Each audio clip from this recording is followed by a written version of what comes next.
But here come the lights then for all the drivers. Out they go, and we wait for them to go out for the drivers as well. Ollie P has actually had a jump start, so he's seen the lights at the same time as us, I think. And now, finally, a long hold, and it gets underway. And now it looks like Ace with a clean start, but Jan Fehler already up and alongside him, maybe even passing him into turn one. And I think the McLaren driver's got him. Yes, he has. And they're 3 wide just behind as well, with Vexit having had a great start. Up in the third, he goes. Zay down into fourth. Christian Sendel battling with Peso, trying to get up into 5th place. But he's in 6th at the moment, up from 7th though. But Hamo is still challenging him as well.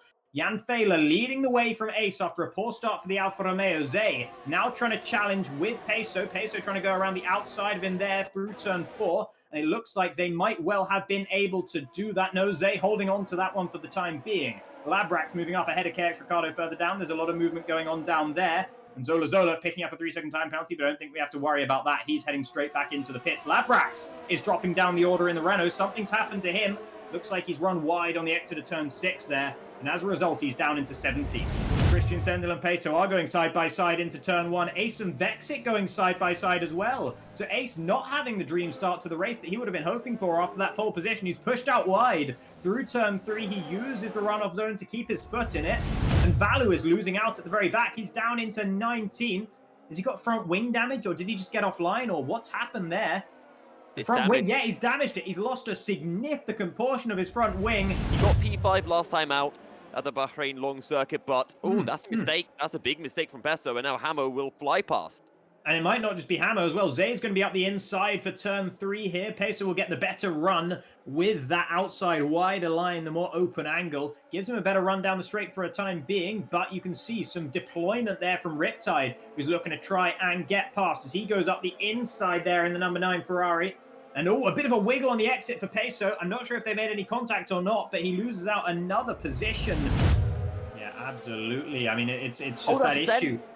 Oh, what a send there from Peso. He's not too happy with Riptide by the look of it. And Riptide with a major moment on the exit of turn 3. He's held the car beautifully. And they're still going hammer and tongs down towards turn 4. The Ferrari has the inside line and they make contact again. A lot of bumping there. And that's Peso forced off. Riptide will say he turned in. Peso will say he didn't, and either way, it's resulted in the Williams driver losing out to another Mercedes, and in fact, both of the Mercedes, as that's Cameron Cooper trying to go all the way around the outside of the Williams. Peso struggling, ailing at this portion of the race.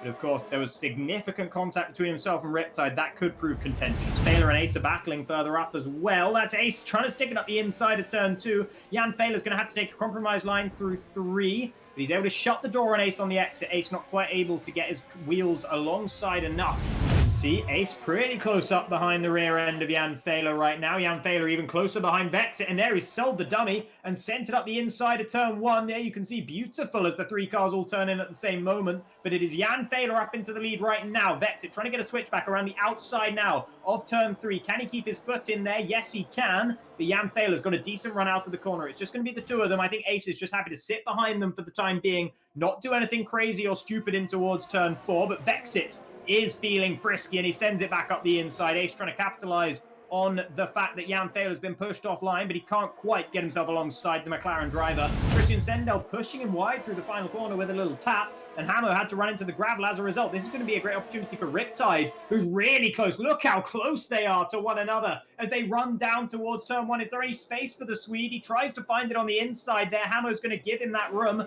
and Christian Sendel's been able to get the pair of them there. Hamo with a 5-second penalty for corner cutting and gaining a place. I don't think that's fair, but he might not be able to get that removed because it's going to be served in a pit stop. So that's a disaster for the AlphaTauri. But meanwhile, the battle will continue between the rest of them. Riptide and Connor Eddy both getting past Hamo down towards turn 4, and Hamo just backs out of that one. Very sensible driving from him. Almost forced to avoid that rear end. Meanwhile, Hamo and Cameron Cooper are battling. Zay's off. Zay's lost it through turn 2 or turn 3, I think. And down into 12th, down even further he goes. That is a disaster for the Australian, who was having such a good race until this point. Meanwhile, Hamo also had been having such a good race, but now he's losing out to Cameron Cooper, of all people, up into 7th with him. What a drive it's been. And actually, we've got a safety car, but that's not for him. That's for Sandro, who's DNF'd on the exit of turn 6. I don't know what's happened to him. As we head towards that all-important final corner, Ben, KX Ricardo, Ollie P, they are the top 3 right now.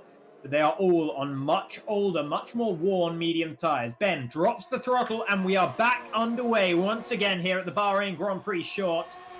KX Ricardo, he's got a pretty good restart behind Ben, but with no DRS, he's not going to be able to pull out alongside. Jan Thaler on those hard tyres is already struggling with them, and that is going to be Vexit going up his inside, but there's Ollie P on the apex there that forces Vexit to get out of it. That means that Jan Thaler's been able to actually get past Ollie P, and now Vexit switching it up, trying to get up the inside of the AlphaTauri as well. It's still Ben from KX Ricardo out at the front, but Ollie P has had a poor restart. He's lost out to both Jan Thaler and to Vexit. And Ace will want to get past him as quick as possible. He's trying to go around the outside of turn 4. He's got a lot more grip available to him with those fresher medium tyres in the red and white Alfa Romeo. And he gets past the navy and white AlphaTauri. And now, oh no, that's someone in the background. That's Riptide, who was sideways there. There's contact between himself and someone else. I'm not sure. It's Cameron Cooper who's retired. He's evidently hit the car of Riptide or something like that. There's a Hassoff as well. That's Marin Kello. So disaster in the midfield once again, and we have a virtual safety car this time around. Christian Sendel trying to go up the inside of Peso here. Oh, not of Peso, of Ollie P. Sorry, Ollie P still fighting back. There's still some life in those tyres yet, but Christian Sendel will be able to get the move done. But no, that's Peso into the back of Chris Rin of that stricken front wing. Meanwhile, Vexit's getting up the inside of KX Ricardo, and it's chaos in towards turn 1. Both Jan Thaler and Vexit have cleared KX Ricardo. Ace wasn't able to do the same. He'll be desperate to get past. Yeah, we'll see Vexit. Will he be able to make this one stick? Up the inside of turn 1. Jan Thaler is still hanging his nose in there, offering the challenge. But Vexit cuts it off on the exit of turn 1. Takes the racing line for turn 2, and up into first he goes. And he's relying on some punctures for some medium tyre runners as well. I'm pretty sure of that. There's Ace, though, up the inside right now. And no punctures, of course, for the contact between the two. And they are just about squeezing through turn 2. As the German once again looks for a way through.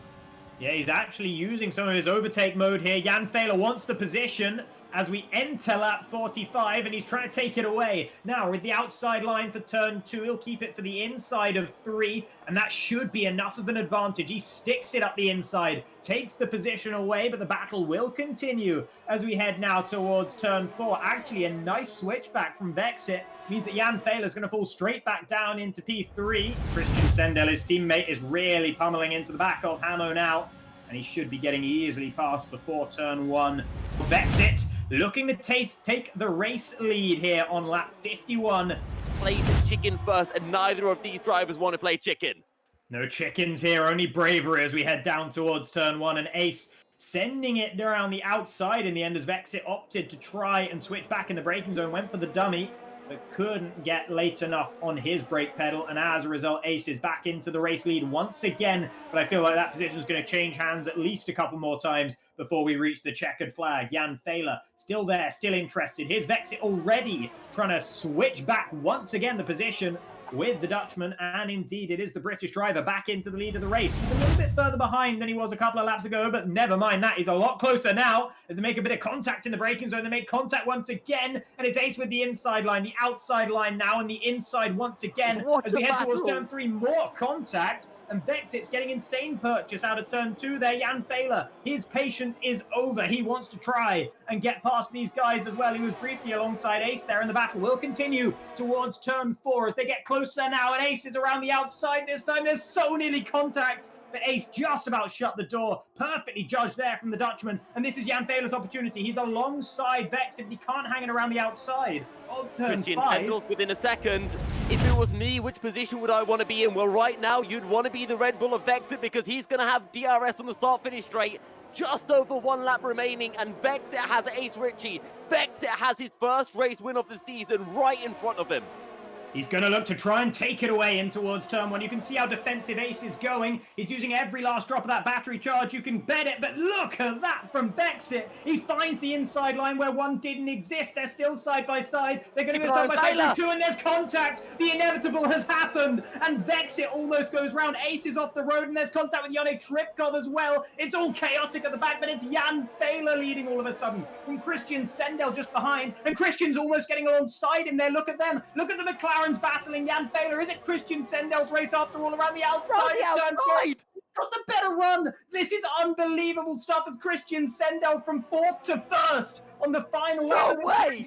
Jan Thaler might still be in this one. Hammer's on for a podium as well, as he's still running with these two McLarens. Way. Is running out for Jan Thaler as Christian Sendel. He's heading up towards the final corner, and I think he's done it. He's pulled off the impossible in a race that didn't go his way. The German in the McLaren leads his teammate home and claims victory in Bahrain.